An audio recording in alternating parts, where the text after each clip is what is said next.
अस्सलाम वालेकुम मार्का अज सुबह सुबह अपना आटा खत्म हुआ तो घर ने क्या कि अज दाने पिहाने ने जी सुबह सुबह दाने शाने दा मूंह शू बन्नया गट्ठी पाए पे हैं ते मूंह शू बन के फिर वो अपन लोड कर रखे ने इस मोटरसाइकिल के पीछे। उस तो बाद अगे जा रहे थे कि रास्ते ते अपने दोस्त हफ्ते सफर साहब मिल गए, मेरे बड़े अच्छे दोस्त ने। वो भी चक्की ते जा रहे सन ते चक्की ते पहुंच के असी अजहर भाई ਨੂੰ ਦਾਣੇ ਦਿੱਤੇ ਨੇ। ਉਹਨਾਂ ਵੇਟ ਕੀਤਾ ਤੇ 52 ਕਿਲੋ ਦਾਣੇ ਨਿਕਲੇ ਨੇ ਸਾਡੇ ਤੇ ਉਹਨਾਂ ਕਿਹਾ ਕਿ ਸ਼ਾਮ ਨੂੰ ਚਾਹ ਲਵੇ ਇਨਸ਼ਾਅੱਲਾ ਤੇ ਹੁਣ ਦਾਣੇ ਦੇ ਛੜੇ ਨੇ।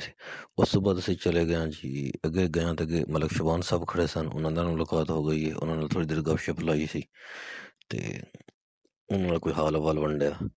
ਉਸ ਤੋਂ ਬਾਅਦ ਅਸੀਂ ਦੁਕਾਨ ਤੇ ਪਹੁੰਚ ਗਏ, ਦੁਕਾਨ ਤੇ ਥੋੜਾ ਲੇਟ ਪਹੁੰਚਿਆ, ਦੁਕਾਨ ਦੇ ਤਾਲੇ ਸ਼ਾਲੇ ਖੋਲੇ ਨੇ ਤੇ ਉਸ ਤੋਂ ਬਾਅਦ ਦੁਕਾਨ ਸ਼ੁਕਾਨ ਖੋਲੀ ਹੈ, ਕੋਈ ਸੈਟਿੰਗ ਸ਼ੈਟਿੰਗ ਬਣਾਈ ਹੈ ਤੇ ਉਸ ਤੋਂ ਬਾਅਦ ਦੇਖਿਆ ਤੁਸੀਂ ਕਿ ਆਮਦ ਰਫਤ ਸੜਕ ਦੀ ਤੇ ਉਸ ਤੋਂ ਬਾਅਦ ਫਿਰ ਠੰਡ ਬੜੀ ਹੈ ਜੀ, ਅੱਗ ਸ਼ੱਗ ਜਲਾਈ ਹੈ, ਕੋਈ ਅੱਗ ਸ਼ੱਗ ਸੇਕੀ ਹੈ, ਤੁਸੀਂ ਦੇਖ ਸਕਦੇ ਹੋ। ਇਹ ਮੌਸਮ ਤੋਂ ਚੈੱਕ ਕਰਾਈਏ ਕਿ ਮੌਸਮ ਬੜਾ ਠੰਡਾ ਅੱਜ। ਤੇ ਉਸ ਤੋਂ ਬਾਅਦ ਸਾਡੇ ਫਿਰ ਮਹਿਮਾਨ ਆਏ ਨੇ ਆਲਮ ਖਾਨ ਸਾਹਿਬ ਤੇ ਉਹਨਾਂ ਨਾਲ ਮੁਲਾਕਾਤ, ਉਹਨਾਂ ਨਾਲ ਕੁਛ ਅਸੀਂ ਕਾਰੋਬਾਰੀ ਕੰਮ ਸੀ।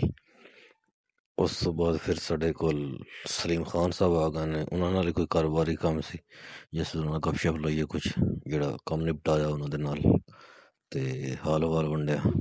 ਉਸ ਤੋਂ ਬਾਅਦ ਫਿਰ ਸ਼ਾਮ ਦਾ ਟਾਈਮ ਅਸੀਂ ਤੇ ਦੇਖਿਆ ਠੰਡ ਬੜੀ ਆਈ, ਅਸੀਂ ਕਿਹਾ ਕਿ ਹੁਣ ਚੱਲੀਏ ਘਰ ਨੂੰ ਚੱਲਨੇ ਵਾ ਤੇ ਅਸੀਂ ਆਪਣੇ ਦੁਕਾਨ ਨੂੰ ਬੰਦ ਸ਼ੰਦ ਕੀਤਾ। ਫਿਰ ਅਸੀਂ ਅਲਾਈਡ ਬੈਂਕ 'ਚ ਕੰਮ ਆਏ, ਏਟੀਐਮ ਤੇ ਅੱਗੇ ਆਇਆ ਤੇ ਏਟੀਐਮ ਵਿੱਚ ਪੈਸੇ ਕੋਈ ਨਾ ਤੇ ਅਸੀਂ ਕਿਹਾ ਕਿ ਚਲੋ ਜਾਂਦੇ ਹਾਂ ਘਰ, ਜਾਂਦੇ ਹਾਂ, ਅੱਲਾ ਹਾਫਿਜ਼।